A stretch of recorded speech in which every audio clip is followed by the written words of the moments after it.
one.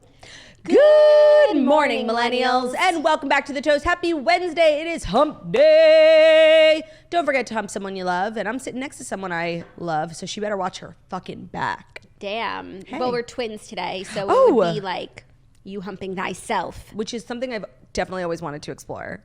Today could be the day. I didn't realize we were both matching. It's giving Carl.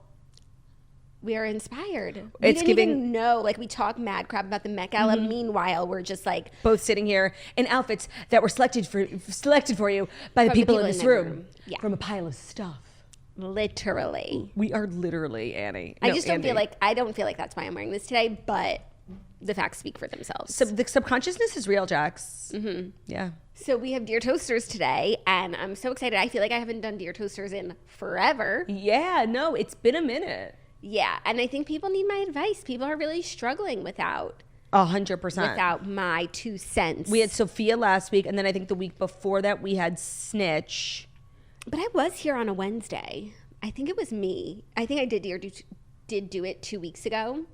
Well, you know what? I need to write into Dear Toasters because I have actually need to write into Unburden Yourselves because quite possibly the most embarrassing thing happened to me at Stagecoach that I forgot to tell everyone yesterday, and I just need someone to make me feel better about it. Well, you're talking to the wrong girl. But I know. Go You're going to be embarrassed of me. Okay. I'll keep an open mind. Let me tell you how everyone at Stagecoach looked like Taylor Sheridan, the creator of Yellowstone, who also plays Travis, right? The horse rancher. Yeah. And I thought I saw him a few times, and then I actually did see him, and I knew he was going to be there. Yellowstone had a big tent at Stagecoach. Luke Grimes, who plays Casey, performed. He's a singer. So I just had a feeling I was going to get to meet Taylor Sheridan. I was just excited. And then I actually did see him backstage in the artist compound. It wasn't it was very low key, And I was like, oh my God, Taylor Sheridan. I was so excited. I walked up to him. He had a big group of people with him. When I tell you I got fucking body checked by this bodyguard, he was like, ma'am, no. And I was like, oh, okay. And I was so embarrassed. He like literally shoved me. And to make matters worse, one of the girls with him, who I think worked for Paramount Plus, like was a toaster. So she was like, Turtaloo. And I was like, hey, like, can you tell them I'm like not a freak trying to storm the Bastille? Like, can I just get like a pic with Taylor? And she was like, yeah, no, I'll work on it. And then I never saw her again. And Taylor walked away. And he didn't even look me in the eyes when he like literally fully ignored me. And I was like, Taylor Sheridan. And the bodyguard like literally like fully chest bumped me. And I just like stood there like a fucking loser being like, oh, okay, bye. That's not that bad. That's really not that bad. No, like It happens every day to people. To have been there, like it was humiliating. I'm sure like you felt humiliated because like you're kind of a big star. No, I just wanted to meet Taylor Sheridan. Like it wasn't even. It hurt your ego. It wasn't a star to star thing. I think it was an ego thing. It wasn't a star. It wasn't an S to S. You know? Yeah. It was just like chill. Like come on, you're not like that. There are more famous people here. Yeah, maybe not. Since that was the only one that you couldn't have been the only person feeling that way. You know who else I saw? And this means nothing to you, but it'll mean something to the Toasters. Carrie Dubeck. I don't know what his real name is, but remember I was telling you about that HBO show that I think you would like, the other two with the two kids? He plays like the older gay son who like can't get arrested in Hollywood. He just like wants to be a star. And he was there. He was actually there with Lucy Hale the whole time. I actually saw him two separate days. Did you say hi? No. You just admire from afar. I admired from afar. I like did want to say hi to Lucy Hale because like her and I actually follow each other on Instagram. But I was like really drunk and she had just like spoken about being sober and I didn't want to be like sloppy McGee on her. Great call. Yeah, it was actually an acutely self-aware moment for me. And you're nothing if not self-aware. Nothing if not. So I did like have regrets that like I didn't get to see Lucy Hale, but I thought it would be best for like both of our mental healths if I just stayed away. Yeah, for the relationship. Yeah. It could stay intact. Yeah. So there's always next year. Unfollow. Right. But fun fact, was with Carrie Dubeck. I wonder how they know each other. Industry, you know how it is. Industry is going to industrize. Yeah. All right, so it's not that bad? No, not at all. I had to pick the whole day. Like, why? Just like the way this bodyguard, like I was a fugitive. Like, no, but that's like the part of the experience of being a fan. Like sometimes it exceeds your expectations and like you get a picture and the person's so nice, and other times like you get blocked out by a bodyguard. It was just hurtful, like, honestly. I just feel like that really has never happened to you. And if not, yeah, it has. If it has, it's been a really long time. And, like, you're backstage in the artist section and you didn't think it was going to happen, like, there, like that. It actually happened at the SNL after party that me and Margo went to for Luke Holmes. Like, the bodyguard was like, no. And then Luke was like, let him in. You know, Luke really came to our rescue. It was really kind of sweet and chivalrous. And it was, like, had potential to be embarrassing. And I was like, excuse me, like, we're friends of Luke. Yeah. And I know that guy was just doing his job, so no hard feelings, sir. Have you ever heard of Yosemite? Yeah, it's like Ever heard of the toast? Yeah. Skedaddle, sir. But Taylor Sheridan's bodyguard could not be swayed by the power of the toast. I believe that. And you know what? We have our limitations. Yeah. I think that's always good to propel us and to inspire us and encourage us to work harder. We actually have a lot of Yellowstone news today. I know. I was just going to ask you if we do. Maybe this will be the episode that somehow gets on his radar. I don't know. It was hurtful. You didn't want to like make a TikTok being like, I met an A-list producer creator of a show about a ranch. So rude, and his bodyguard assaulted me. You didn't want to do that no, and but go like viral? Maybe now I do. No, it's too late. No, I know, because I already said who it was. No, and you told the whole story. Yeah. Next time. So that's something that happened to me. So that's just been kind of like weighing heavy on my heart. Let it go. Like you didn't do anything wrong. No, I was being sweet. You shot your shot. Yeah. And you missed, and that happens. Yeah, no, I wouldn't say I missed. I would say it was honestly Taylor Sheridan's loss. Like, I'm a delight to talk to. Yeah, but sometimes you go up to a celebrity and like they're just not in the mood, or you can't access them. Like it is what it is. Has it happened to you? I don't like going up to people. I know. Even if I saw literally Kelly Clarkson, I had no desire to go up to her. Yes, you would. No, you would make me. Yeah, of course. But if I was just me, I would not. Like by yourself. Yeah, no, it was kind of like a crazy rogue. I guess maybe I did look like a little bit of a threat. Like I was like kind of drunk and I was like running around being like, Taylor Sheridan. It's all about perspective. If I was a bodyguard, I think I would have checked me too. Yeah. Okay. That was very self-aware of me. Very good. Thank you. So we've got a great show. We've got Dear Toasters. We've got, like you said, some Yellowstone news, some good stories. But before we dive in, Jax, what's new with you? Not too much.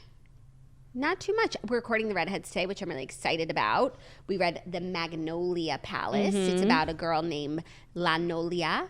And she lives in New York City with her mother, Margot. Oh, I was like, what? No, I'm kidding. It's actually not about a girl named Magnolia. It's about the Frick family and the Frick collection. Cool. Frick. I think I don't give a frick. I don't think actually, I was talking to Snitch last night. I actually don't think Magnolia Palace was like the right title. They were kind of like shoehorning the Magnolia thing in. Yeah. It should have been called, Oh, Frick. Love that. Or freaking awesome. Yeah. I don't know the context of like what the book is about, but like it's historical fiction. It was really good. I'm really excited to record with the girlies. And freaking history. Next month is my choice. I was literally researching books last night until like my eyes hurted. It's so much pressure actually in my real life book club. Mike Turn is coming up. Diminishing? No, yours is like digital. I don't know. It just felt shady. Really? At least you make money from your book club. Like I don't. Like, It's true. It's true. How about mine? Yours is a revenue producing book club. Your pro bono book club. Literally. Well, Redheads has been pro bono for many a year. Right. You had to build, the audience and the community before you could really start to monetize. Yeah. Mm-hmm. Well, my turn is coming up in like a month or two, and when I tell you, the pressure is real. Because when you choose a book for a book club, you're not choosing like whatever your next read would be. Yeah. It's like there's so many different facets. It's like, how is this book going to make me look to other people? What are people going to think of me with this book? What does our book club need? Where are the gaps in what we've been reading? So true. So true. So I feel like I found a book that will be really fun to read.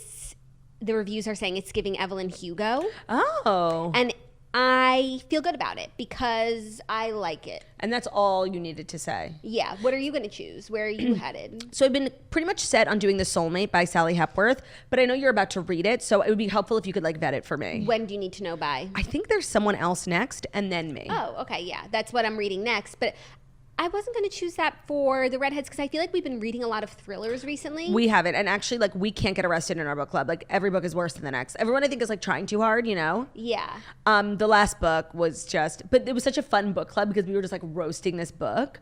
It was so bad that it actually made, like, some other books look good, That can happen. So we're in a rut. And I do believe the book that we chose this month that Margot Oshry has been raving about, The Things We Left Unfinished or something. The things that were left behind. Yeah, right. They were unfinished when we in which we left them. My friend Margot Fish chose it because Margot Oshry raved so hard about it. She raved so hard about it. So, I mean, if Margot Oshry lets Margot Fish down, Margot Fish will never forget it. So hopefully that'll be good and bring us out of our rut. Right, but I do understand how when it's your turn next, you do need to do something new. Like, definitely not historical fiction. Thriller is always good. And that's Sally Hepworth, and she always writes a good thriller. And I would love to introduce my girl Sally to my book club. Yeah, because then they can do Younger Wife, Mother-in-Law, Good Sister. Exactly. Like, she has so many good books. And then her, you know what? Never mind. I'm not going to finish that sentence. I'll let everyone. Secret project. It's kind of like a secret project. Yeah. And then speaking of books, I'm sure this isn't a story, but I only saw this last night. There was some more casting news in the end. It ends with us. Yes. Movie casting, and I don't know why it didn't get as much hype. And you and I didn't even get to talk about. There were 2 bits of casting news. We reported it when Margot was on the toast, and I was so excited. That guy from 1923. Yes. Did you watch 1923? No. Okay, well, all you need to know is like he's the hottest man alive. Yeah, and he's playing Atlas, who's the P-Jom boy back home. Yeah. Okay, cool. So I thought that was a great casting, and then they just announced that Jenny Slate is playing Alyssa, who is Ryle's sister. Okay, she gives like, you know, that quirky friend energy. Yeah, but that's not like really what Alyssa's like. This really maternal, like rational, level-headed cis who knows her brother's like the worst. Yeah, but in Hollywood they just turn it into like a quirky friend. Yeah, that's true. I mean the comments were fucking brutal, and I don't know if they're really. You can't win when you're casting like a movie for a book that people love. Like they just feel like nothing's gonna be right. So I don't know if the comments mean anything. I just think everyone is really shocked at how across the board they're casting much older. And the whole casting to me is kind of a flop. Yeah. So I actually think compared to some of the other choices, like Jenny Slate is a very good choice. Yeah.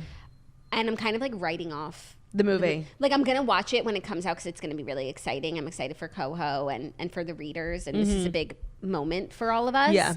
But I'm no longer like as excited as I once was because it just doesn't feel, it's not the way I saw it. No, same. It's not how Sue sees it. And maybe like the lesson here is just leave the books to Reese Witherspoon.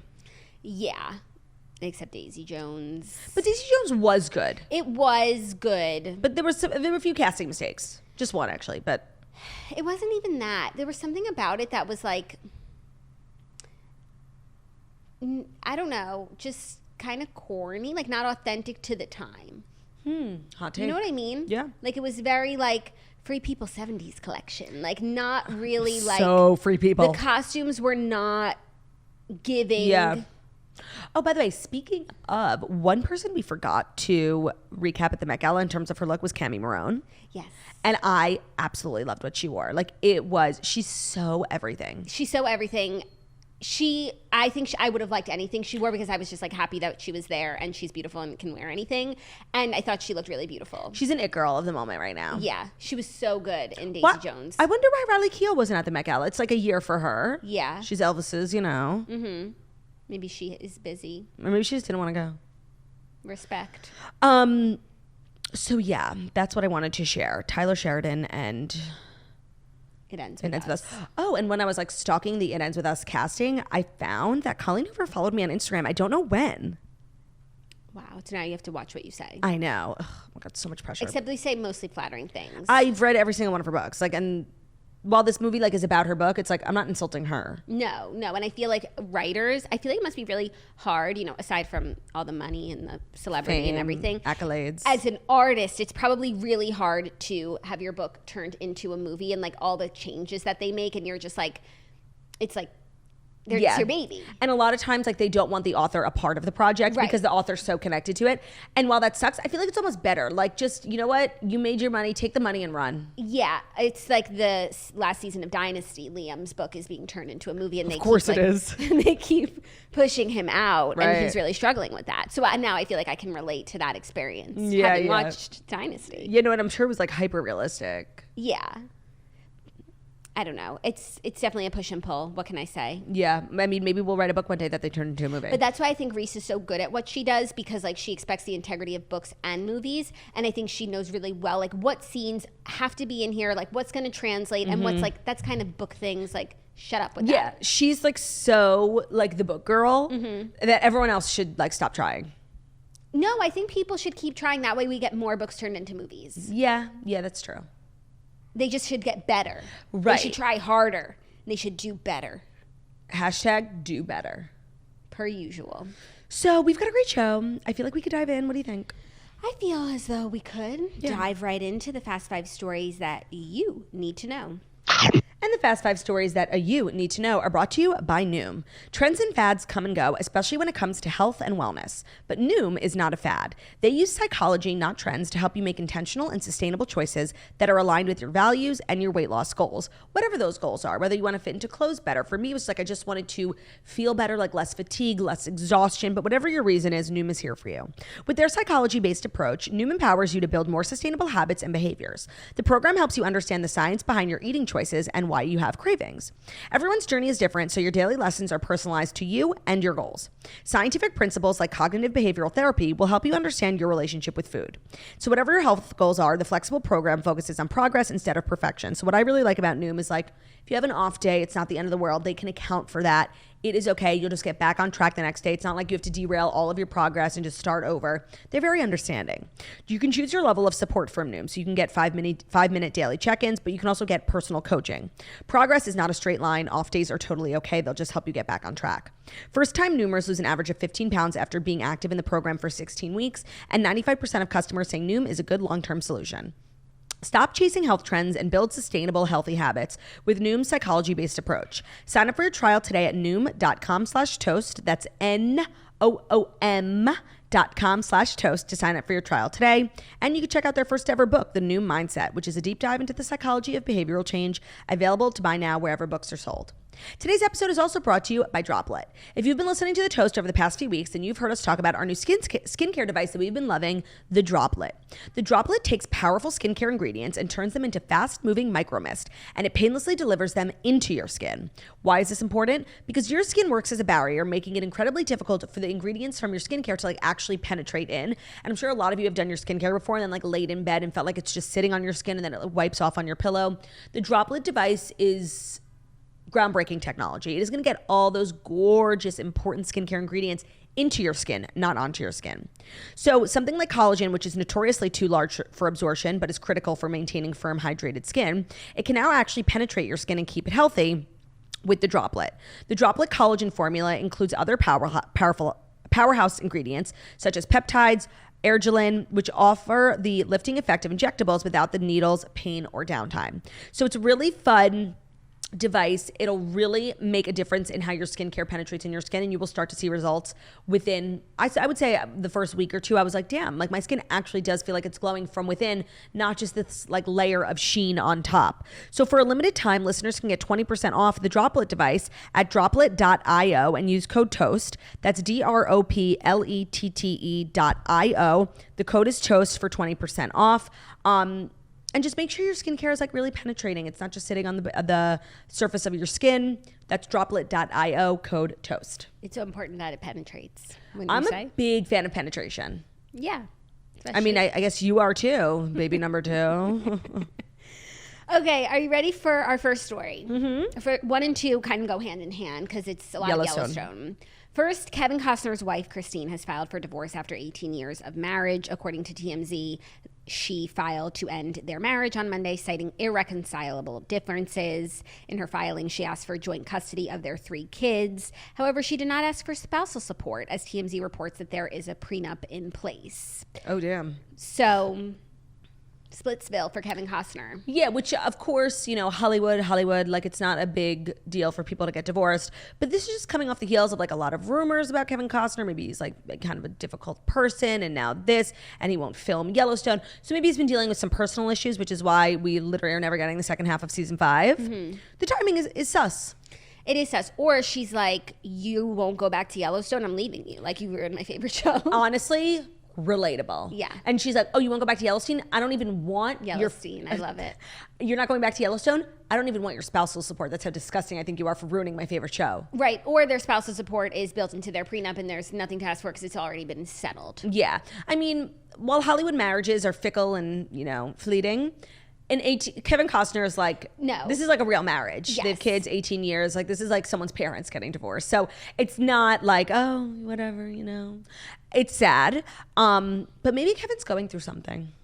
Yeah. I don't know if this pushes him closer to Yellowstone or further away. I'm going to venture and say further away. Because also it was she was the one who filed. Yeah. But maybe he needs his crew now more than ever. Yeah. He needs to get back on the ranch. Or maybe being on a show that's so wholesome and family oriented is actually triggering for him. Maybe. Or maybe he's like, I'm going to win you back and I'm going to give you the best second half of season 5 you've ever seen. That's a very interesting tactic. Yeah. I think that could work. This is sad. I hope they get back together. It's sad. It also just seems like nobody wants to work these days. Like, get your fucking ass up and go film Yellowstone season 5, part 2. Yeah. It's kind of, that's what Kim was talking about. She was just like a little ahead of her time. She had secret insider information about Yellowstone. I just watched the episode of Kardashian season 2 where she's getting backlash for that. Where she's getting backlash. And it's so crazy because at the time it was like so big and so loud and like people were taking, you know, she said like advice for women in business, like get your fucking ass up and work. Like her advice was work hard. Yeah. You know, she said it in like a stricter tone, but she said if you want to be successful, work hard. Right, that was the message. And that was so controversial, and like the way that people like took it and they were like, well, you know, how could you say that after a year where women are this and that? And it's like she just said work hard. Right, and that was a time where in the culture you could not talk about work.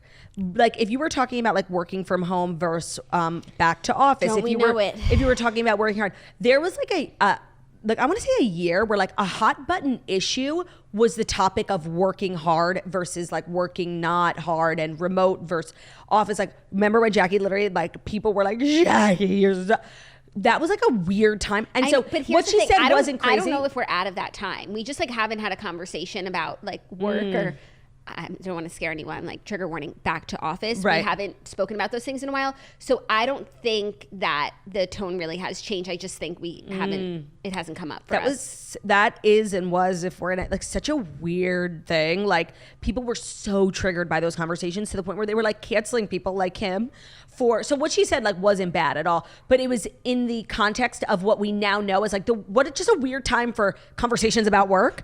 It was weird. Yeah.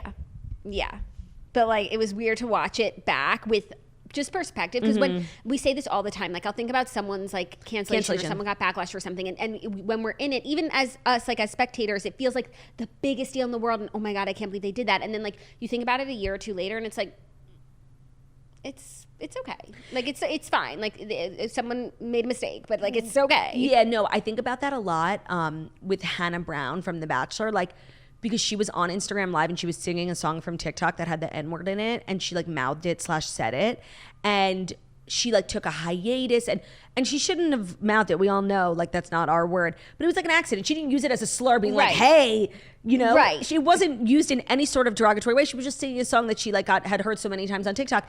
It's honestly like a mistake that anybody could have made when you listen to a song so much. And it was so crazy, but it was also COVID, right? Yeah. So it was like things were heightened. But when you look back on it now, it's like, well, she's not a bad person. She just like accidentally said something she shouldn't have said. She's accidentally saying something. Right. She didn't even say something. Saying. Right. Saying. Why are you saying it like that? I'm just like emphasizing it. Say she the was G. Singing. Saying. People have issues with the way I because you're trying to emphasize saying and you're still saying saying. But that's not their issue with me. Their issue with me is when I say anything that ends in ing, it sounds like I add a K at the end. Okay, so say something. I'm going to the store. So it's like going. Yeah, actually I did kind of hear it. I'm now I used to not be able to understand like what they were pointing out. Now I understand it. I don't hear it the way that other people do, but I can acknowledge that it's real. Well, that's something I dealt with this weekend. Everyone was like, Claudia and Margot say Shannon so weird. Okay. I'm like, Shannon. What? Yeah, no, I don't know. People were like, not the That's Northerners. That's like Rosemary Shanahan. Yep. Literally. People are like the Northern, like Shannon. What else? How does Shannon say it? I don't know. Shannon. Rosemary Shanahan. It's Rosemary Shanahan. It's giving Rosemary Shanahan, who she's getting into his Clem's Casino. Make it stop. I don't know if there will ever be a day where I'll go to a restaurant and see that they have Clem's Casino and not slam my hands on the table and say, hey, now she's getting into my Clem's Casino. I think that you need to try Clem's Casino once. I know it's not kosher, so we can't. And it looks fucking disgusting. But if you're ever like having a cheat day, fine. Like I might just order it so I can like recreate. So you can know what it feels like, and then Ben will get into yours, and so you'll know what it feels like to have someone getting into your Clem's Casino. Because I imagine it's quite devastating. I imagine it's traitorous. Yeah. I guess we'll never know. How did we get here? How did we get here? How did we get out? Are you ready for our next story? Yeah. More Yellowstone news, because when one ship sinks, another one sets sail. Yellowstone fans are reeling after two of the stars are confirming their real life romance. I saw this, but they were like too irrelevant. So like, who cares? They're not. They are, but the fact that they are dating because they date on the show, it's all cute. So it's Ryan Bingham and Hassie Harrison. You probably don't know them by their real names, but it's the guy with the guitar who was almost killed. Who was almost killed. Like they got him from prison. What's his name? I don't know. And the girl who used to sleep with Lloyd, who then went over to Brandy or something. She's like a harlot. Like she was friends with that brunette girl who was the fucking worst. Yeah, for Jimmy's who dated girlfriend. Jimmy. Yeah, they were like these two. What do they call them? Like a bunny. Okay, their names are Laramie and Walker. Laramie and Walker. Yeah, cute. A bunny. Yeah, they call them like rodeo bunnies or bunny bunnies. something. Whatever. Cute. Like we don't get enough Yellowstone romance like on set. Also, did you see? I can't remember anyone's name from Yellowstone. I don't know why it's killing me. Casey's wife. What's her name? Monica? Is it Monica? Tate's mom. Yeah, I think it's Monica. Okay. It just feels like that's Let's just wrong. say for argument's sake, her name is Monica. Okay. She was at the Met Gala. Did you see her? No. She looked snatched. Like Oh my so gosh. gorgeous. Yes, her name is Monica, and now let's see her. She wore this at like the Met red Gala. dress and she has a new short haircut. Like it was working. It was giving high fashion. It was giving elegance. Oh wow! Yeah. Doesn't she look great? Oh yeah! Oh my God, she looks awesome. Yeah. I didn't see like any fanfare for her. She wasn't in the No. Vogue article. That's so cool. Yeah. Happy for her. Very But like, where's happy for Rip? her. Rip should be at the Met Where's Gala. Beth? Where's Beth? Where's Beth and Rip? They should be there, and that's a miss. I know. And like Cole Hauser is married to like a lovely woman. And I have nothing against her, but they're not right for each other because she's not Beth. Yeah, but I just feel like in real life, like Cole isn't Rip and Beth isn't Beth. Oh, I don't think Beth is Beth. Yeah, Beth is she's Australian. British. Yeah, something like that. I think Cole Hauser, like, you see his Instagram, like it's all about like the troops and whiskey. Like he's so ripped. But I also feel like maybe at the beginning when he was cast, like he wasn't Rip, but then like you're playing this guy and you're like inspired by him. And how do you not fall in love with him? And how do you not want to just become him? It's like, well, I could dress like this. You know, I don't Right. have to go back to my old hair color. No, I think even if it's not like in a physical sort of aesthetic way that he's leaning into Rip, like wearing the coats and the boots, I think in his heart, he's definitely like turned. You can't play an actor. I'm sorry, nobody's that good of an actor. You know, you can't play a character that well without it being part of who you are. Yeah, but I also think like art can imitate life, and you could And play influence. You could play someone so amazing that they have a lasting impact on you. Completely agree. I feel like people say that all the time. Usually they're playing like real life characters. Yeah. You know, I think like Jessica Chastain was saying that when she was Tammy. playing Tammy Faye. I mean, that definitely happened to me when I auditioned for that episode of Law and Order. Like It made you want to move to Pensacola. It made me want to move to Pensacola. Like that character who was a girl who like facilitated a murder on the internet because she was just like a troll who took it too far. It was inspiring for you. It was inspiring because, you know, she was deeply misunderstood, you know, and I saw that in the character, and that's probably why I didn't get the role. And every time that episode airs, like it's painful for me, but I'm so endlessly inspired by the character. And I think that made me, it's part of who, she's definitely got a little Turdy Lou in her, you know? She was Turdy Lou She was so Turdy Lou. before Yeah. Turdy was born. No, she was like Turdy Lou if Turdy Lou like had taken a different Life route path. in life. Like, you know, things happen to us and they change who we are, and you could either let it take you down a dark path, and that's what would have happened. That episode of Law and Order, like that's who I would have become if all the things in my life, all the adversity I faced, let it take me down. But No. instead I ended up here. Instead, you followed the light. Yeah, and I let it change me for the better and grow from that. So That's really beautiful. it's kind of like that movie Sliding Doors. Like the girl from Pensacola on that episode of Law and Order is who I would have turned into if I didn't get on the train. But I got on the train, and here's who I am now. Turdy Lou. So you're saying Yeah, right. All roads lead back to Turdy Lou. 100%. So you also see, speaking of Jessica Chastain, that she dyed her hair. Yeah. It was cool. Yeah. I liked it better red. Well, of course. No, but sometimes like people do something crazy. I'm like, love it. Yeah, no, it was cool for the moment. Like, I don't think she's in a play, so she can't. Do you think it was a wig? No, Because redheads like can't really dye their hair. You can't really get your color back. But it did not look like a wig. Unless her red is not, unless she's not a natural redhead, which we've had this conversation before. Yeah. I believe that she is, but I could also see us being shocked that she's not. Also, speaking of redheads, this is so random, and I'm sure it wasn't picked as a story, but did you see Sophie Turner's thing on Instagram? Mm-mm. So she posted a statement, and she was like, you all know, like, Joe and I don't post our kids. Like, we really respect their privacy. I accidentally posted a video on my stories of, I think, our daughter. And I'm asking, like, you not repost it and publish it on any websites or whatever. I'm sure she was, like, trying to maybe post it on Close Friends or something. And she had posted it for, like, a few minutes, and it got out there. And I guess, like, people were sending it around. But you know what? I have to say, I have not seen it anywhere. Not seen it, not heard this story. And it's giving me faith. That's great. Yeah. Wow. She must have had such a pit. Yeah. Like, accidentally posting on social media something you didn't want to post is literally the biggest anxiety-inducing thing. But then having it be your child, level 10. Yeah. Well, that's good. Yeah. That people are respecting it. Are respecting it. Yeah. Nice. Yeah. Well, anyways, happy for this couple. I hope that, this means, like, the set of Yellowstone is... I mean, they're, like... thriving. Well, yeah. But, like, they're not even on set. They're not working. I think that they are. You think they're filming the stuff without Kevin Costner? I think that nobody knows what's going on. Yeah. And I think that a lot of it is rumors and gossip. Maybe that's why Taylor Sheridan's bodyguard body checked me. He didn't want me getting the scoop. Yeah. I think that there's a good chance that, like, Yellowstone is hunky-dory and that everyone just wants to take them down. So true. And even if it's not hunky-dory, it's not like this clusterfuck that we're all speculating that it is, where, like, no one can work. Yeah. I think it's going to be fine. For sure. But, like, where there's smoke, there's fire. I don't know. Like, it's not like they're filming in LA. Like, who's going checking on Montana? What's going on? So maybe we should. Like, and it's like the New York Post is the one who, like, keeps reporting, like, do you have boots on the ground in Montana? Such a good question. Such a good question. And I don't want to fucking hear it. Such a good question. So, just a little skepticism. She said what she said. Goes a long way. 100%. Are you ready for our next story? Yeah. Someone who's really just having a renaissance in my eyes this year is James Corden.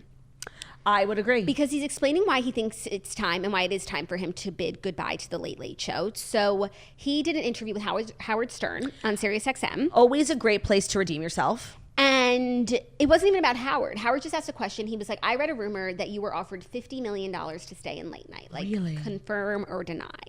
And James did not deny it. Okay. And he said, like, the money, it's a lot to walk away from, but that ultimately his decision for terminating his tenure as host revolves entirely around his family. He's worried about his parents aging and how little time he has left with them.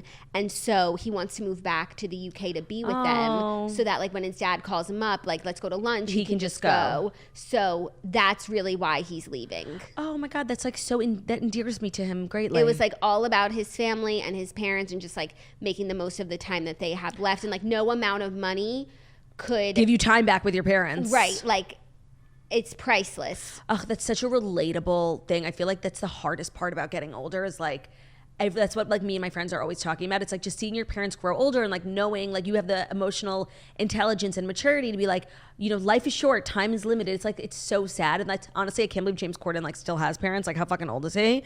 So relatable. And it's true. Like, you think, how could anyone walk away from $50 million?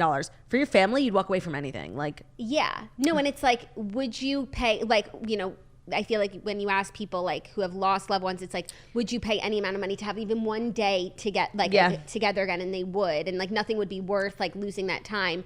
But it's not often that someone, like, has that perspective. I know. In real time. Before it's too late. And someone who's, like, so successful and, like, on this hamster wheel where you could always be like, oh, I'll do that then. I'll buy them a house. It's fine. Yeah. So to walk away from all of that, I think, is really commendable. And I'm sure a part of him, even though this is totally me, is just kind of like, fuck you all. Like, I think that James Corden is actually a really good person. And I think he had some, the Balthazar and the eggs. And I think that's another situation where at the time it was like, he sent back his eggs and was rude to the waiter. We got so in it, like, we couldn't see out. And now in hindsight, I actually think that, like, the whole story was kind of a lie? Not a lie, but, like, I don't trust that Balthazar guy. Also, I, like, saw a headline. He was talking about the Balthazar guy was talking about Adele's Carpool Karaoke, saying that she looked like Cruella DeVille and that they're both profoundly inauthentic, and called the episode the biggest pile of horseshit he's seen in 40 years. Oh, so he's kind of like a troll. He's kind of like not someone reputable. I just want to be like with my pitchforks Yeah, behind, like, but yet we all were. Plant our flag in there. So I feel like between like the petitions to get James Corden off of movies, you know, everybody like ran to like take up their pitchforks against him because he sent his wife's eggs back. Right. He's like, fuck you, USA. I'm going to go be with my parents. You know what? I feel that completely. And he got into this, it's like the Anne Hathaway circuit. Like you're just, oh my God. Oh, I forgot to tell you this. When I was at Stagecoach, like during one of the days where I was just recovering, I watched John Mulaney's comedy special. Okay. It's all about his intervention, his time at rehab, and now like remission or whatever it's called. Recovery. Thank you. It was excellent. It was hysterical. It was like had been like extremely humbled and like was really funny about it. And something he said that really stuck with me, he was like, you know, I relapsed and got divorced and now my reputation is different. And he said, likability is a prison. Because he was like this guy, everybody just loved him. John Mulaney. Like, they really put him on a pedestal. And then he did one thing, like he got divorced. And I don't know what the timeline, everyone was like, oh, but he got divorced. Like, that's a personal choice in his life. He's allowed to get divorced. And now he's the devil. And everyone's like, he's a harlot. Like, and he knows that that's what people say about him. And he was actually really self-aware. And likability is a prison. That's what happened to James Corden. Yeah. And that's what happened to Anne Hathaway. Like, likability is a prison. Taylor Swift. People like you and then they have to. It's just like human nature. They have to dislike you. They have to destroy you. Then you do something that, because you're a person and not every choice that you make is going to line up with like what people want for you. Yeah. But you have to do what's best for you, and you upset them, and it's so disappointing and for it's them. a snow, like it's not like you disappoint them and then everyone moves on and back. It's like, well, it was that. And then they disappointed me again. And they just look for things. Likability is a prison. I thought it was like the most profound thing I'd ever heard. That's why we're free, Claude. Because nobody likes us. Woohoo! And actually, the special, you should watch it. If, like, I know you have downtime. It was very funny and very good. He doesn't really talk about the divorce as much. He just referenced the fact that he got divorced. He doesn't talk about, like, you know, Olivia Munn. And Anna Marie. She conceived. But he talks all about his intervention, like in great detail, and like grave detail about his addiction, like what drugs he was doing, how much he was doing, how much money he was spending, how he was getting. Because the first time he went into recovery, he told his accountant, like, you're not allowed to give me money. Like, if I ask you for money, my doctor has to be CC'd on the email. Like, his money was like locked up, but he realized he had this credit card and he was using Venmo. Like, it was actually just really interesting, like how he outsmarted himself.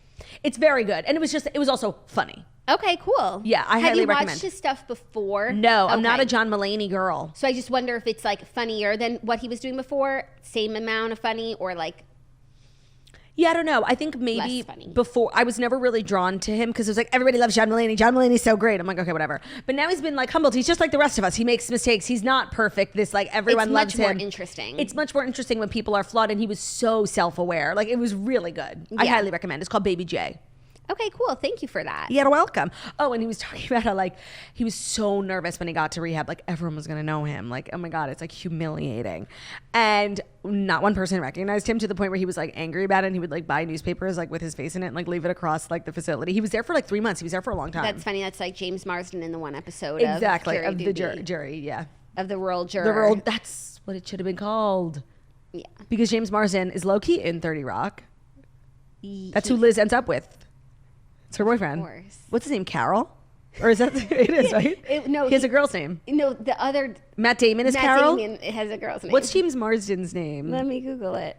All of her boyfriends had such fucking weird names. But low-key, her boyfriends. Jason Sudeikis, James Marsden. John Hamm. That episode was great. James Marsden, 30 Rock. What is his name? His name was Chris Cross. Yeah. So good. What were we talking about? Originally, James Corden. Oh, likability is a prison. So you know what? I agree with you. He's free now, and he's like, fuck you all, bitch. I'm out. And I have mad respect for that. Not like, thank you guys for accepting me back. I'm back. Oh, great. Let me take my $50 million. I'll be back on TV every night trying to make you laugh. No, likability is a prison. So I respect him. Hopefully he'll be at the coronation this weekend. Yes. Oh, I also this weekend? apparently say coronation. You do. It's coronation. Coronation. Okay. It's Coronation Day. I heard it that time. Okay. Coronation is this weekend, May 6th, Snitch's birthday. For her birthday, wow. She is getting a King Charles Cavalier Spaniel. Hopefully it'll be a beautiful sunny day in London, a spring day. Yeah. Yeah, I'm excited for the fanfare. For the performances. For the performances, to see who's there. I'm excited. I'm going to get swept up. Why not? Why not? What else are you doing? You can't come to Taylor Swift. Yeah. Might as well get swept up in a global affair. Right? Even though all the cameras coming out for a global affair. All right, that's right. Let the party don't stop. That's such a good song. Such a good song. I'm really shook because I told you I read that short story by Jessica Simpson, and I've been thinking about it a lot, and it's literally about Mark Wahlberg. It is the timeline lines up. She talked about. Can you give a little backstory for everyone what you're referring to? Jessica Simpson wrote a 30-page book, which you should read because it counts towards your reading goal, and it takes 30 minutes to read, and it's good. And she's a great writer, and she has cute stories, and it's a true story about her dating an actor. Her just dalliance. With her what? What does that mean? It wasn't dating. A fling? Was a fling, a short affair. Dalliance. All right, I'm gonna try and add that one to my repertoire. Is a dalliance with an actor who she loved when she was a small child. Small, not that small, but she was a fan of his, and then she became famous, and he's A-list then, A-list now, A-list back in the day, and how they got kind of swept up in each other. He invited her. He was filming a movie on the East Coast. He took her with him. And just wanted her to wait around the hotel room all day to fuck or something. Right. They never had sex. And then she found out that he was married, that he was in a relationship the whole time. So it was just that's it. Right. It's about Mark Wahlberg. That's what the internet pretty much decided. But also based on everything she said, it's about Mark Wahlberg. It's crazy that it's figured out. Yeah. And it's just we're all we all know Mark Wahlberg. Yeah. No, there were so many crumbs that she left. She was at the VMAs. She said he was wearing jeans and a t-shirt that year. He was wearing jeans and a t-shirt. Then the movie he was filming on the East Coast, he had to get permission from the director to let her come onto the set because this director is known for what was the movie? Set. I believe it was The Departed, Martin Scorsese. This director is known, and it was on the East Coast, but it wasn't. It was outside New York City. They filmed in Boston. Mm-hmm. It was Jessica Simpson was on the set of. She wasn't even trying to not tell us who it was. Yeah. And love I just now that's all I think about when I see Mark Wahlberg. I got to read that book because it counts toward my reading goal. You have to. And I'm slacking on my reading goal. You literally, it will take you 30 minutes, and it's really cute. Okay, good. Okay. Now, are you ready for our next story? No, because is it the next story that's brought to you by Athena Club? Yes, it is. Athena Club's razor has thousands of 5-star reviews, and one of them comes from Yara Girl, because when I tell you my legs were so stunning at Stagecoach this weekend, I love my Athena Club razor. I especially love the mount it comes with. It suctions to your shower wall, and a lot of companies say they have that, and ask me how many times I have found my shower razor on the bottom of the shower. It's so unsafe. It's so, what if I stepped on that? No, the Athena Club one is mounted to perfection. The razor blade is also stunning. It's surrounded by a water-activated serum that has shea butter and hyaluronic acid in it. And if you know skin, you know hyaluronic acid is so good for your skin. So you get a really clean shave. You get a really gorgeous shave. The best part is that the razor kit is only $10, and it comes with 2 blade heads, the magnetic hook for the shower, and your choice of handle color. Of course, I got pink because my bathroom has kind of a rose gold pink accent to it. The handle color options are so cute, but they also have black and white razors. If you're a minimalist, or you want to get one for your man, because Ben keeps using my razor. It's get the fuck out of my razor. With Athena Club, you never have to think about blade refills because you choose how often you want the replacement blades shipped to you for free, and you'll never be stuck with an overused blade longer than it should be used for. I never know how long I've had a razor, so then it's just when the Athena Club replacement shows up, I'm oh cool, it is time. Show your skin the love it deserves with the Athena Club Razor Kit. Head to athenaclub.com and use code TOAST for 25% off your first order. Again, that's athenaclub.com. Use code TOAST for 25% off. They also launched in Target stores nationwide, so make sure to check out the shaving aisle to buy their products in store in real life. They also have other just great bath time necessities. I love their shaving cream. I love their shaving cream. So just head over there, get everything you need. Today's episode is also brought to you by Kendra Scott, a leading lifestyle brand that was founded on 3 core pillars: family, fashion, and philanthropy. We all know Kendra. She's a mom herself, and she believes motherhood is full of big events and even bigger milestones, but it's the small everyday moments that matter the most. So this Mother's Day, let's celebrate every moment and let women who've made us who we are. As a company who is 96% women, Kendra Scott officially recognizes the Monday after Mother's Day as Mother's Day Monday, and it's an annual company-wide holiday for all employees, which we love. Kendra Scott, I feel like, is a core brand here at the Toast. Every time I've met a toaster, I'm like, oh, I love your necklace. It's Kendra Scott. And now I'm so excited to be partnering with them. We have a code TOAST that will get you 20% off fashion and semi-fine jewelry on their website, but also in store. And with Mother's Day coming up, for the woman in your life, the mother in your life, a friend who's a mom. Yourself. Shower your mother friends in love. There's never a bad time to buy jewelry, but Mother's Day is also just like an especially good time to buy jewelry. So now through Mother's Day, you'll get 20% off fashion and semi-fine jewelry when you use code TOAST at any Kendra Scott store. I think that's so cool. And KendraScott.com. That's 20% off fashion and semi-fine jewelry with code TOAST. I have a ton of like really cool, basic jewelry pieces like that are really good for layering. I have a ton of like gold hoops, gold chain necklaces. That's like my personal style, but they have a bunch of different styles, whatever your style is. But I have like this paperclip necklace. I've got these really cute mini gold hoops.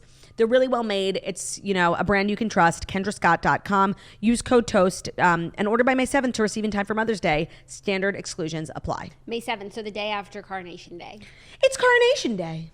Are you ready for our next story? Yeah. Just getting hyped up because Vanderpump Rules is on tonight. And yesterday they dropped the trailer for the season finale, which like I just need immediately. But it was weird because there was like this leaked trailer going around. And I don't know if it was real or not. And then that's what prompted Bravo to be like, oh, you think you saw it? Here it actually is. Oh, was it AI? I don't know what the fuck it was. There's all this AI now. I keep falling for AI. I saw this picture of a pope. And you saw the picture of the Pope in the puffer jacket. Everyone was like, stylish Pope. I totally thought it was real. That's so funny. I also fell for a cover song of Kanye West singing This Is Me Trying by Taylor Swift. It was so real. I guess you can like, AI is turned. Like, it's so not crazy. To get political, but like, I'm not here for it. No, it's really crazy. I think there's like a few cool things that like uses for it. Actually, there's probably a lot of like good uses for it, but I think there are a lot of nefarious ones. I've been seeing a lot of like cyber scams. Like I saw this woman who, she got a call like from her daughter saying help, like, you know, that she was like being kidnapped and like needing ransom. Like it's really fucking scary. No, I'm not into it. I think that the cons outweigh the pros. Mm-hmm. And now I'm just skeptical of everything I see. Yeah, no, but I also think that like some of the AI stuff that I've seen is like crappy. Like I've heard people like use my voice for AI. Yeah, and it doesn't sound like me 100%. No, for sure. I saw this TikTok of a guy like going up to people on the street asking them what they do for a living and if they think their jobs could be replaced by AI, and like pretty much every single person's could. I was thinking that today. Do you think our job could be replaced by AI? No. We're so unpredictable. And our job is inherently creative that no, I don't. No, but creative things can be replaced by AI. They're making like AI Van Goghs and they look like Van Gogh. Yeah, that's true. Or like Picasso. No, but like why our jobs are our jobs is because we are who we are. Do you know what that like? But do you think AI could become us? They could study us long enough and hard. Yes, they could. I don't think. I would love to watch an AI episode of The Toast and sit back, relax, enjoy. I actually would too. To be able to finally watch it as like a spectator. Yeah, and see what they think I would like. What would I say? You know? I'm so unpredictable though. It just really depends on how I woke up, like how I slept that night. You know, am I in a good mood? Am I in a bad mood? But AI would start to study those things, and they would know. It's turn. It is really turn. So anyways, I guess that first trailer was AI that you saw? I don't know what it was, but that's what caused them to drop the real one. Okay, well, in the teaser for the season 10 finale of Vanderpump Rules, which was filmed shortly after Scandoval leaked, the Ariana and Tom have a heated confrontation with Tom telling Ariana, me and Raquel became like really good friends. She's screaming at him, I don't give a fuck about fucking Raquel. Your friendship is fucking bullshit. Sheena's crying. Yep. Everyone's there. It's crazy how the tone of it, which I didn't expect, is like Tom Sandoval like trying to explain himself. Not like grovel. Yeah. Narcissists gonna narcissist. She said, I regret ever loving you. Obsessed. They definitely like cut stuff, right? Like I feel like we got to Scandoval like quickly. No, I don't think they cut stuff. The finale's next week. No, it is? Yeah. And the reunion is like end of May. We're like almost there. Okay. No, I don't think they cut stuff we've been watching for a long time. I know. I just felt like there was going to be so much irrelevant stuff, and it's like actually not. And there weirdly are like traces of It's Scandoval. all about like the lead up to this, which is why I feel like when Scandoval broke, everyone was like, it was the craziest idea ever. But it wasn't like to that. them, it wasn't. Like there were weird things happening. But I do think the fact, like, there's one thing to be like, you behaved inappropriately, and another thing to be like, you had a fucking 6-month affair. Yeah. But see, wait, no, it does feel like things have cut because we just had Sheena's wedding and that was in August. And then I Regretted Ever Loving You was 7 months later. But they weren't filming the entire time. Cameras went back up when Scandoval broke. Got it. Yeah. I just can't wait. It does feel like it's coming to like a natural end. Oh, it feels quick for me. I'm like, they cut some dumb stuff out. We're enjoying. Yeah. But they said over and over again they weren't editing the season. Yeah, well, they didn't need to now that we know what we've seen. Yeah, no, exactly. Like, there was traces of Scandoval. Yeah. And the trailer looks really good. Obviously, there was a big lead up, and it's Kristen Doute. And I just have to say, Kristen Doute is a queen. And I'm sure her just hatred for Tom outweighs anything. But, like, it really is important to not forget, like, how Tom and Ariana started. I do forget, like, because I think Ariana is, like, such a great gal. I really feel like it was really just like one kiss at the Golden Nugget. I like don't see it as like a cheating situation, but like I'm wrong for that. Yeah, no, and it was they never admitted that they cheated, but like Kristen was convinced, and everything Kristen like was called crazy for ended up like being true. So, but I knew that already because Tom is horrible. Right. So it's like, was it really this big affair, or was it? They said their timeline was totally kosher.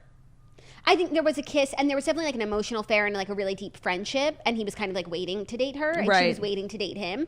But to me, like comparing Tom and Ariana's origin to Tom and Raquel, like it's apples and oranges. Okay. That's how I feel. That's how Sue sees it. Yeah. But I could be wrong for that.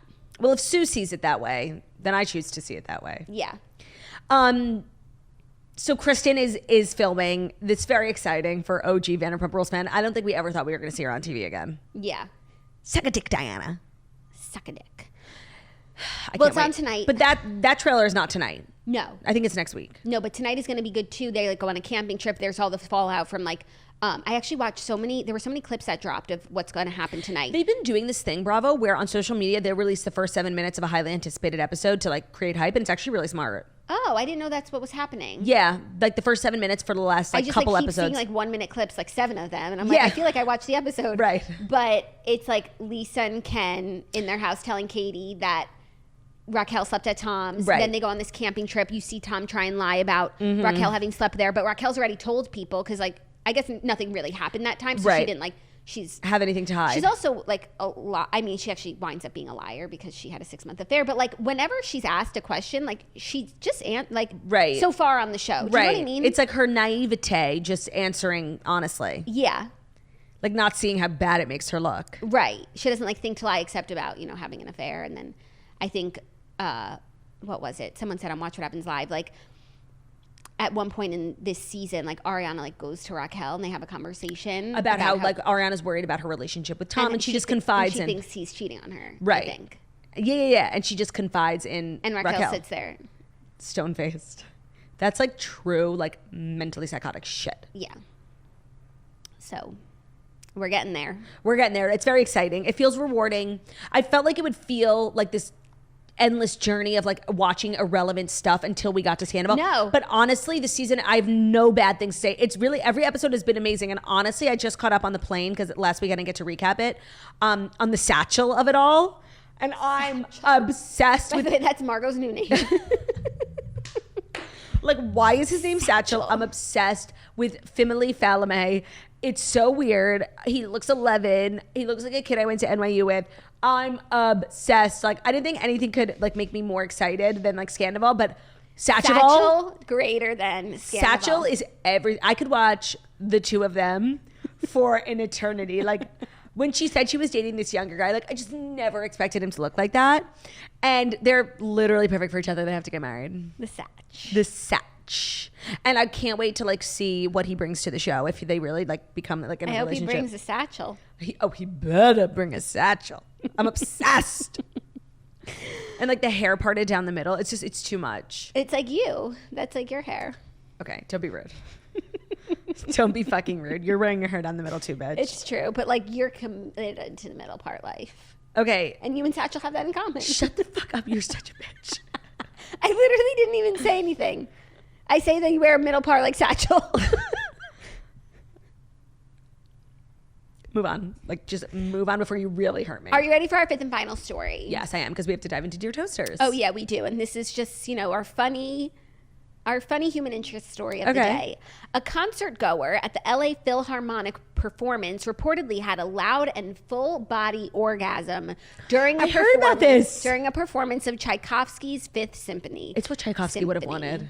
It is, and the music is like really stunning. There are like such freaks like that who are so into art. Like they literally could give himself an orgasm from just like a symphony. I totally believe this. Yeah, multiple attendees at Walt Disney Concert Hall reported hearing a moaning noise at one point during the performance. It felt like there was a gasp in the audience and rather a lovely expression of somebody who was so transported that it had some kind of effect on them. A fellow concert goer described the moment as quite beautiful when speaking with the LA Times. Yeah, I happen to think like public displays of like sex and intimacy are disgusting, but like something about this is so beautiful. Like I think I would start to orgasm with her. I'm like, yes, queen. Like I don't find this gross at all. No, I just read a quote that was like a little creepy. I saw the girl after it happened. I assumed that she had an orgasm because she was heavily breathing and her partner was smiling and looking at her. Okay, don't make it disgusting. Like, it was a nice story until like it was obviously a nice story obviously this girl got finger banged in the back. Like her man. No, but that's until I read that quote, I thought it was like the music overtook her. And I feel like people don't have really an appreciation for classical music these days. So and I really am grateful that like this woman to hear that somebody was brought to a climax, literally, because of her deep appreciation for Tchaikovsky. But the person without boots on the ground ruined it. Just being like, it was like two disgusting people like fingering each other in the back. I didn't think it was that. Maybe like he could have been smiling and not have had anything to do with it. Maybe he was just like, maybe he also had an orgasm. Maybe they're two like classical music aficionados. But they would have reported on his I guess, sounds. What is like a performance that you would go to that would move you so deeply that bring you to a climax? Because mine would be Taylor playing Peace, May 6th in Nashville. And that's why she won't play it. Yeah, of course. What would yours be? There's going to be kids there. I'll be in a suite, so I'll be in the privacy. What would mine be? Like Kelly Clarkson? Yeah, maybe like... Maybe like... Okay, I have another one of what mine would be. If I had been in the audience when Kelly Clarkson performed Piece by Piece on American Idol, 100%. I would have been brought to tears and climax that as well. That's another thing I would have. Yeah. Yeah. Totally. Do you have an answer or no? No. I honestly don't. That's fine. I'm happy for the LA Philharmonic that they're in the headlines. It's a great reminder, Donate to your local Philharmonic. And, check out classical music. Yeah. And, it's nice stuff. And who knows what could happen for you if you go. I sneezed on it. It's true. Bless you. Yeah. I think this is actually really good press for, When was the last time you supported the arts in that way? Like at a Philharmonic or something? Not recently, because with COVID and everything, blaming it's COVID. Been a while. No, there were a few things that I wanted to see, but then didn't happen. COVID. Right. What can I say? It's not your fault. It's not my fault. But you know what is your fault? Nothing. True. I was looking for a segue. So, speaking of segues, but other people who are at fault are some people who potentially wrote into Dear Toasters. So Dear Toasters, our weekly advice segment every Wednesday, we try and help the girlies out. You can write into deartoasters@gmail.com to get something off your chest. If you've written something in and you haven't been heard, either your quandary isn't interesting or most likely it's too long. So maybe you want to rewrite it and just give us just the need to know basics. We can't be reading, McGillis. Again, that's deartoasters@gmail.com, and Dear Toasters is brought to you by The Farmer's Dog. When you look at bags of dog food, all you see is pictures of bright carrots and juicy steaks, right? But you open it up and you're getting burnt, smelly little pellets. Dog food needs some fresh thinking. And that's why the Farmer's Dog was created. It is real food. You are feeding your dog the Farmer's Dog. It is fresh, healthy food with whole meat and veggies that is gently cooked in human-grade kitchens, and they are preserving the nutritional value of the food. Theo has been on the Farmer's Dog. There are so many benefits to, of course, the inside stuff, their bodies being healthier. But some of the things I've actually noticed is a huge difference in Theo's breath. Oh my God, Theo's breath can be so bad sometimes. But feeding him like actual food, his breath is so much better. His coat is so shiny. He just has more energy. And it feels good to know like I'm taking the time to prepare a meal for Theo, like one that he deserves, you know? Yeah. So the meals are pre-portioned. They arrive in ready-to-serve packs. They're conveniently delivered on your schedule. And dog people all across the country have ordered millions of meals from the Farmer's Dog. It's never been easier to invest in your dog's health with fresh food. If you've been wanting to make the switch, the Farmer's Dog is a brand we highly recommend. And you can get 50% off your first box of fresh, healthy food when you go to thefarmersdog.com/toast. You'll also get free shipping when you go to thefarmersdog.com/toast. Again, that's thefarmersdog.com/toast for 50% off your first box and free shipping. And you can feel good knowing like you're giving your Strice Bro a healthy, delicious meal that they deserve. And then you don't have to smell their smelly breath anymore, which is always great. Win-win. It's a win-win for dogs. It's a win-win for Strice Bros and Strice Bro mothers. Strice mothers. Strice Metherin. All right, are you ready for Dear Toasters? Yeah. Hello, Jackson Turd. My boyfriend, a total pee-jom, just moved into my house a few months ago. We've been together for 2 years, and I think we'll be getting engaged very soon. He was in the shower tonight, and I went into his man cave to snoop to see if he has my engagement ring yet. I should not have done this, but I shouldn't have done this, but I ended up peeking into his briefcase to see if it was in there. To my shock, I found a bottle of pills labeled sildenafil citrates, which is a generic brand of Viagra. I was crushed that he was not honest with me, and now I'm feeling like the recent spiciness of our sex life has all been a lie. What are the next steps here? I'm not sure how to react, but I'm feeling very hurt. Any advice is appreciated. Love you, girls. A toaster with a metaphorically flaccid wiener. I don't know. Evidence that you found illegally is inadmissible. Facts. I'm also feeling like maybe just take the win here, you know, like, yeah, it wasn't great that he wasn't honest, but like it's humiliating, I guess. And it's like, at least you're getting dick down. Like, just enjoy it, you know? Yeah, but like if you Why are have to gonna question everything? No, if you're going to have a future with someone, like you need to know what medications they're on, right? No, I know. For sure. But it's like, is this one so bad? You know? No, it's not about it's a bad medication or it's a good medication, but I think that there should be transparency. No, there should. And I'm not saying this is right. No, I don't think this is like this is a horrible deal breaker, like whatever. You just need to find a way to like spill open his briefcase in the living room and say, hey, what's this? Yeah. But I think until you do that, just like enjoy the ride, literally. You could be like the lady at the Philharmonic. Like, at least you're benefiting from his lie. Yeah. She said there's been a spiciness. And I guess it was under his name, so you can't be like, maybe he was picking them up for his dad. Right. I don't know. I heard like Viagra could be used to treat COVID. I did hear that too. Maybe he's just suffering from long COVID or something.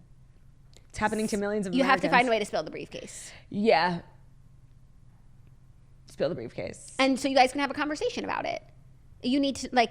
I don't know. I'm like not that annoyed. I can't explain. I'm not annoyed, but I would want answers. Yes, hypothetically, I would want answers too. But like if I'm the recipient of the benefit of this drug, what could be bad? It's not like he's taking spermicide, you know? No, but it's not bad. It's just... dishonest. It's just... like you just have to have information about your partner. For sure. Especially 2 years. It's not like it's a new relationship. Like those things take time. But like you're talking about getting engaged. Like if he has an issue, ED or something, like that's something that you would want to know about. And I think that that's totally fine. Yeah, but it's also understandable why he didn't share it. It's like humiliating. No, I'm not mad that he hasn't shared it yet. But now my focus is to get him to share in a legal way and not saying that you snooped. I'm trying to help you. But you could always just be like, hey, I fucking snooped. I know. It's like... But then it's like, okay, sure, maybe I take Viagra, but like you're mistrusting. No, and then like if he ever wants to hide something from you again, like he's gonna have to like hide it better, and then you won't find it. That's why you have to just find a way to bring it organically like find the bottle. Yeah. Be like, hey babe, I'm just putting the sandwich in your briefcase for lunch. I'm putting this sandwich in your briefcase for lunch. Or like, I bought an extra, sub from Jimmy John's. Let me throw it in your briefcase. Mm-hmm. What's this? I got these perfect snack bars. Yeah. My favorite podcast was talking about them. I think you would love it as a snack at work. I love that. Yeah, that's the one. That's the one. All right, next up. Good morning, Jackson Turdy. I'm in need of advice. My boyfriend and I moved across the country this month and moved from a 1-bedroom apartment to a 3-bedroom home. Obviously, we're in need of a lot of things to furnish our new home. So far, I have bought everything and it's getting really pricey. I brought up to my boyfriend that I would like help buying things for our home, but he has yet to help me or give me any money. Am I wrong for asking him to help financially? I appreciate any advice on how I should handle this. No, you're not wrong for asking. Like, two people, like it's a dual income home. Yeah, I know, but it's just frustrating because it's like if if she doesn't pay for stuff and he's not going to, then nothing will be bought. Right, because he'll live in a house with empty furniture. Right. It means nothing to him. It's not like a punishment for him. It's like if he wanted it, he would work with you to go and get it. I would just get really organized. Like start a spreadsheet, a checklist, send invoices. Like it's not like you're picking up lunch. Like furniture is it's thousands of dollars. And also I feel like you need to find a way to, like, there are some things that you guys have to have, right? You have to have a couch, a TV, a dining table. So like make sure he pays for those things so that you can pay for this potted plant. Right. This potpourri bowl. Right. This sconce. This down comforter. Things that he will not pay for because he doesn't think that you need. Right, but like he needs a place to sit and eat his dinner. He needs a place to watch the game. He needs a TV and to watch the game on. Right. So I think that's the best way and your only way of getting him to help out financially. It's like things that you have to have. But just know, like in no way, shape, or form are you like irrational or asking for too much. Like this is a basic human necessity. And like don't feel shy about it. Like ask, get the money. Yeah. Get the card. Just take a picture of his credit card. It'll just be like an easier sell if you're like, we need a reclining chair. Right. Not we need this feather duster. Yeah. Or this ottoman. Yeah, exactly. No, but an ottoman is a basic human right. Like to put your feet up. Listen, you got to think like a man. Yeah. You got to act like a woman. But think like a man. Those were probably my favorite movies of all time. The Steve Harvey ones. Oh, yeah. I love those movies. They're so good. The second one wasn't great, but the first was so good. Okay. Third and final. Okay. What do you got for us? Hey, Jackson Claude. My boyfriend and I have recently started looking into engagement rings after a few years of dating and living together. The other day, after we spent some time looking at vintage rings, he told me that his mom actually already bought the diamond that he would use for the ring. I had never heard of anything like that, so he explained further that she bought him and his siblings each diamonds when they were born to use for their engagement. Now, maybe I'd be okay wearing some mother of the groom purchased ring, but her and I are not very close, and she's always seemed strangely jealous that I'm dating her son. I just find it a little weird. Have you heard of this with the diamond purchasing at birth? Apparently, it's a thing in super wealthy families, which I had never heard of. Anyway, I told my boyfriend I'd rather this just be between the two of us, but he told me that he feels a little weird not using the diamond, and he isn't sure how he'd tell his mom that he wants to choose one just us. Should I just get over it and use the diamond even though I wanted a vintage ring, or is this a little odd? One, take the diamond and run. Of course. You could reset it into a vintage setting. Yeah. Run with the diamond. It's Two, definitely weird. I've never heard of this in my fucking life. And what's so crazy is like when you give birth, like the first thing you're thinking of is your son's eventual partner. That's actually like, as a mama, a boy mom, that's the last thing we're thinking of. You know, it's like that's we're dreading. We're definitely weird. It's not a thing. I know there are of course diamonds that are passed down, like your grandmother's. Like I know that. I never heard of this shit. This is fucking weird. I've never heard of this in my life. Maybe it's a thing common if you've heard of this, but like why when you give birth to someone, your first thing to do is get a gift for their eventual partner who's going to take them away from you? No, it's giving some sort of like Hamlet type shit. Like something's weird. It's giving an Oedipus moment. But take the diamond and save his money and he'll help you buy furniture. Yeah, of course. No, like never turn down a free diamond. Like and reset it however you like. Yeah. No, and she keeps saying diamond. She's not it's not a ring. It's just a stone. Right, so you could get a vintage band. Yeah, but like the stone, I guess, wouldn't be vintage. Who gives a shit? No, one thing about it's engagement. Vintage. She bought it 30 years ago. No, it's so true, by the way. One thing about engagement rings is like when you're like buying them and designing them, it's like the most important thing in the world. And then it really is just a piece of jewelry that you love and associate with your husband. Like it's not... Okay, but you're not going to take away the importance of like an engagement ring to someone who is currently getting engaged. No, I just want to let you know, this isn't going to be something you're thinking about in 10 years being like, I wish I got that vintage. You're going to love it because it's like a symbol of your love. And it just freed up a couple G's for your mans. Yeah, it sounds like you're marrying into a wealthy family, so I would just behave, you know? You want more diamonds? Fucking behave and take the ring, bitch, and shut up. Yeah, no, like someone's offering you a free diamond. I don't see the problem. I'm seeing... Solutions abound. Yeah. I'm seeing, we could possibly repurpose these finances to maybe put it down, deposit on a home or a car. I'm seeing freedom. A Tesla. Seeing a Tesla. Yeah. My advice is shut up, take the ring, behave. Get the Tesla. Sure. Or whatever, or a truck. I don't know where you like, what are your needs? Now you get to explore those because you got a ring. Thank you to everyone who wrote into Dear Toasters. Again, that was deartoasters@gmail.com, our advice segment for the week. Tomorrow's episode, we are in studio. What? I'm just laughing at the segment. Oh, you're just laughing at how funny we are? I could never. They wouldn't. No, I think they would expect me to like laugh a few seconds after it's over. No, but they would never be able to give like such good advice. No. Because they haven't lived. And that's the thing. Because we're a really unique blend of like old conservative grandma, but like we're also young hip girls. Like we know these are modern times and things change, times change, but there are universal truths. Right. And some that of those are eternal. Some of those universal truths like came from your bubby who lived in a shtetl. Like she could never imagine life as we know it now, but the principles they're the same. It's the same. Yeah. And she would take the diamond and run. So and she would fucking behave. Today's episode is over. It is. Tomorrow's episode is in studio. And then Friday's episode is podcast only because I'm headed to Nashville to hopefully hear Taylor sing Peace and perhaps have an orgasm. So thank you so much to everyone listening to The Toast. You want to do it? I'm not feeling it. Yeah, but I don't do it like you. Is that okay? I guess. Thank you guys so much for listening to The Toast, the best podcast you've ever heard. And AI could fucking never deliver these lines of comedy genius. And truth.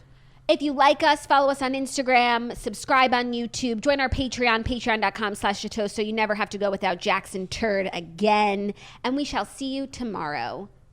Now you say. Love ya. Bye.